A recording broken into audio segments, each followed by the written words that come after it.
Awesome. Well, thanks, Nate, for the intro to my talk. You'll hear a lot of similar things today from me, and I think a different perspective is good. Um, and we have similar demos and similar conclusions. I'm coming about it from a different angle, though. First of all, I'm John. I'm a CPE at Unity. Technology has been there for about 6 years. Title focuses on the database, but I really want to talk about developing whole applications. And I feel like I keep mentioning things like this to people on Slack to like, yeah, just build stuff. And again, don't know where to start. So I'm going to come at it from more of like less um, AI and more of like practical things. So I think it will fit well with what Nate just did. So a little bit of background on myself. I started doing things like this about 20 years ago. I was in education. We were using FileMaker as our database. It brings me back to be in a setting like this. I was in the School of Music, so fine arts type things, right? Solving all those problems. I actually went back to the Wayback Machine today and found this from a long time ago. So this is the back end of this is all FileMaker, if you can believe it. That was crazy, right? So fast forward 10 years or so, I was helping out with Monkey Report. A lot of y'all might use that. We did workshops at 2019 and potentially a forgettable one in 2020 during COVID. It was kind of weird. If you remember, I did not remember at all until I was like, what year did I do that one workshop? And I'm like, oh, we did two. Okay, great. So yeah, past few years, I've been developing some internal tools to kind of automate a lot of our processes at work, our reports, things like that. And so I'd like to give some practical examples, talk about some apps we've done, and then talk about how you can potentially do this to limit some of that complexity that comes with it, and how to kind of compound the value of what you're building, right? First of all, our internal like device tool that we use, we call it Palantir, which any Lord of the Rings fans in the audience. Yes, one of the most difficult things in computer science is naming things. We try to stick with something from Lord of the Rings. It makes it easy. This one, if you're not familiar, is an object used for communication and intelligence gathering. So it made sense to gather information from our devices and from other sources to name it that. Now, the first problem we wanted to solve with this was locking devices of users. Um, at our company, we have had a few people leave over the past years. And when we started, we didn't really have a way to automatically lock a device. We didn't exactly know how many devices people had. We have a lot of developers at Unity, and they have Macs, they have Windows, they have multiple Windows machines and lots of things. So we needed to make something that we could tell, like, yes, this person has these devices, and yes, one of them is in simple MDM, but one of them is in Intune, and Intune doesn't do locking, so we need CrowdStrike to send down an RTR, a real-time response, I think, to cycle the encryption key and lock it and do all that. So that was initially how we started and what we wanted to solve. What you see here is like way down the road when we kind of formalized it. At first, we just had an API. Okay, we throw at these people and it would go ahead and lock their devices. Now we have this a little bit nicer panel that our IT operations can kind of look at and see the upcoming people that are leaving the company, see their devices, confirm that it's all set, and then kind of when their Okta profile gets deprovisioned, and we've pre-approved essentially their device locks, it automatically goes ahead and does that. So that was initially how we started, but we've kind of kept building. Yeah, so I wanted to do a quiz, kind of a mental exercise for y'all to do of like kind of how you would pull this data and how long it would take. Now, something like this is pretty easy. Hopefully you have this in your MDM and you can pull it down, put it in a spreadsheet or wherever you have it or want it, or just, read the MDM or whatever other management tool you're using. But what if you get into more difficult questions and you have to correlate different data sources? How long is it really going to take you? Now, this last one was an actual question I got like last week from our audit team, just to grab certificates of destructions on some devices. They didn't know how many, it was basically any device that any of these users had and they have gotten rid of in the past year. So that's a little bit more difficult. Might kind of interrupt your week for a bit of time until you can remember or pull all that from all the different places and correlate it. Now, we used to do this with Google Sheets, right? They're great. I do like them. But they get a little messy very quickly, right? So this was before we had any of our tooling. We wanted to have a historical record of how our updates for our endpoints were going, because we wanted to get everything to the latest, right? So this is kind of mapping that. And we had other things for doing MDM migrations. So just tracking it. So a lot of this is built with Python scripts here and there, and then you got to figure out a way to run those all the time on a schedule and update and make sure that like when you send these out, make sure, I don't know if you guys have ever done this, but like maybe the first sheet has the date the data was pulled, and so you have to update that. But all that needs to live somewhere. It gets complicated. It's not a good solution, I would say, right? But sometimes that temporary stuff can become permanent, which is not ideal. So we moved to the tool that I mentioned before, and that has helped us allow people to log in. Our users have a portal to their own devices. They can see what they have and the current state of it. We have a big job system that pulls in information, data into a bunch of different tables.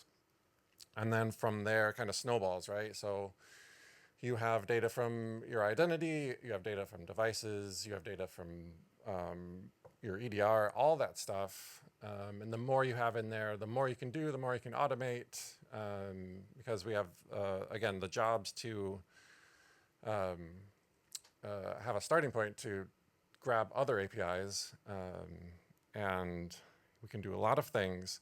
But again, one of the best things, export to Google Sheets, right? You don't have to give someone full access to your tool. I use that all the time. It's great to correlate. VLOOKUP is your friend. So yeah, it's good. Awesome. We do other stuff, stock forecasting. So we have our inventory in there. We can see when a user's, if they have 4 devices, their newest device, when is it end of life? And then we can forecast kind of the stock from that.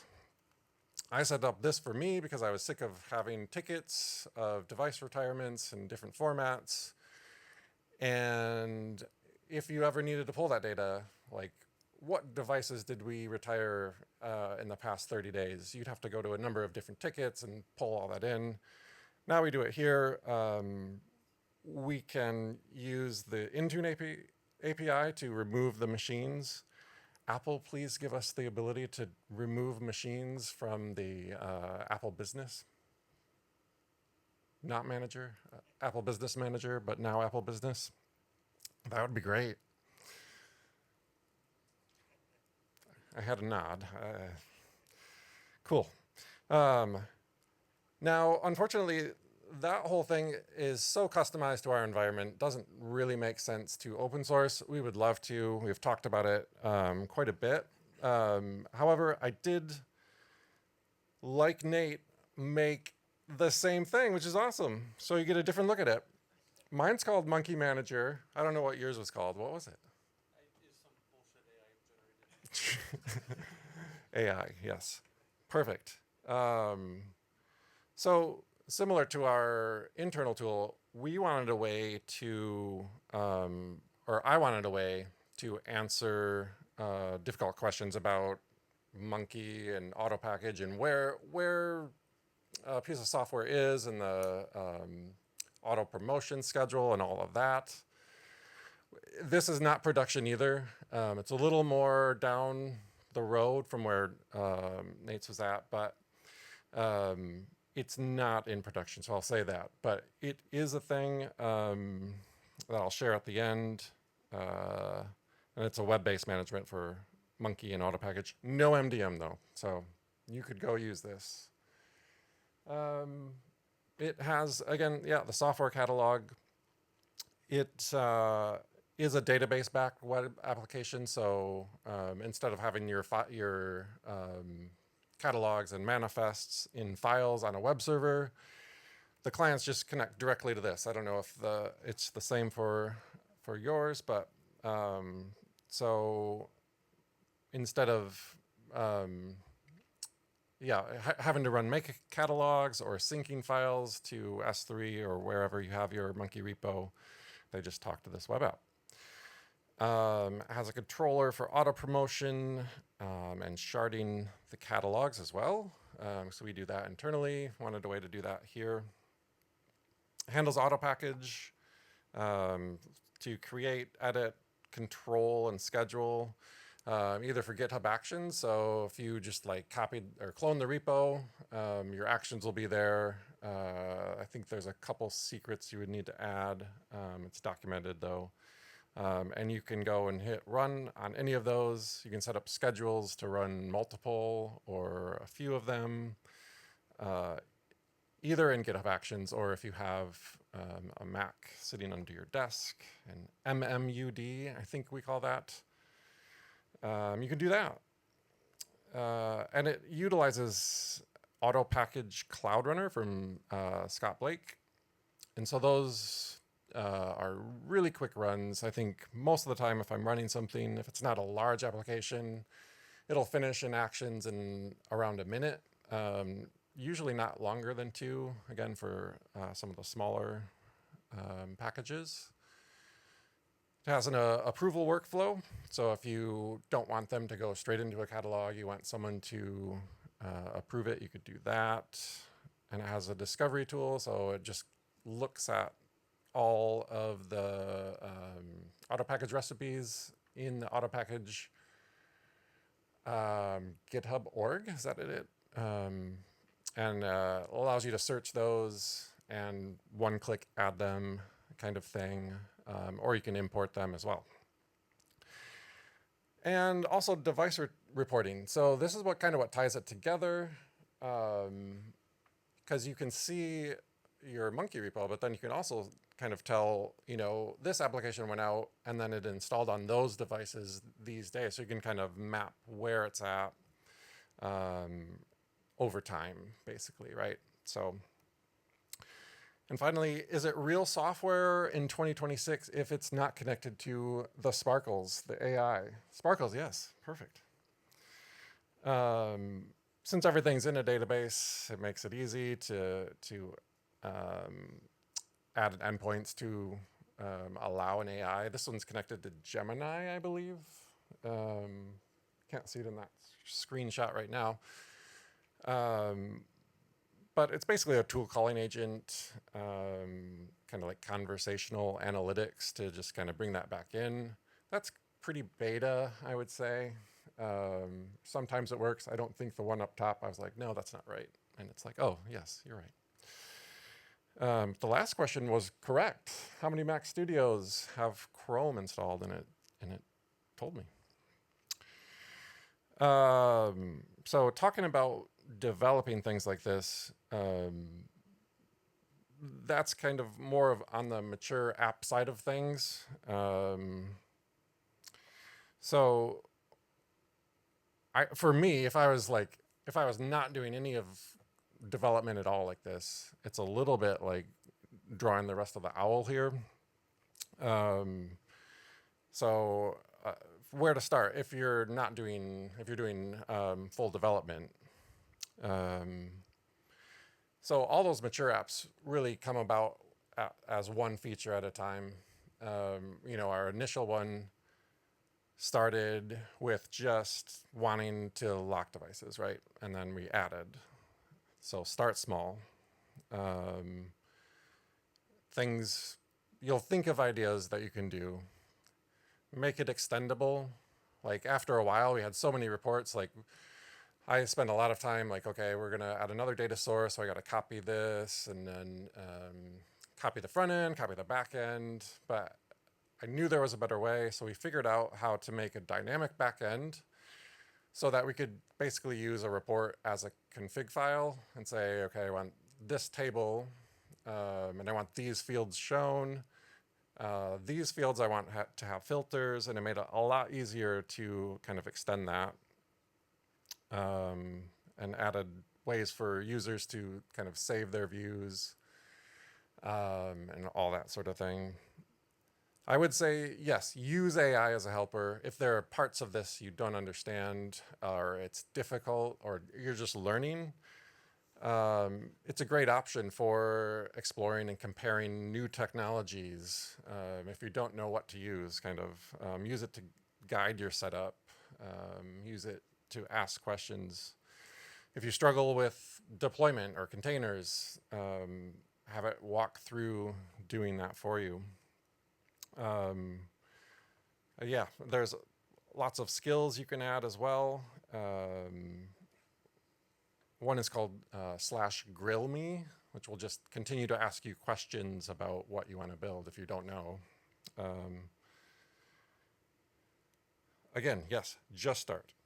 But really, where do I start? If you wanted to build an app, some practical, my advice, June 25th, 2026, because this changes like every month, right, of what people use. If you're going to do a backend, I would say right now, Fast API is a great first thing to use, especially if you're comfortable with Python. Use that, use Postgres, just like kind of don't think about that. AI is great with those as well. For front end, I think telling you should use this front end is a little bit like telling you what text editor to use. So I wouldn't go so far as doing that. There's a lot of great options. Again, in 2026 right now, what we've built is using React in TypeScript. I would say use Bun, use Vite, potentially use Next, but it's a little more complicated.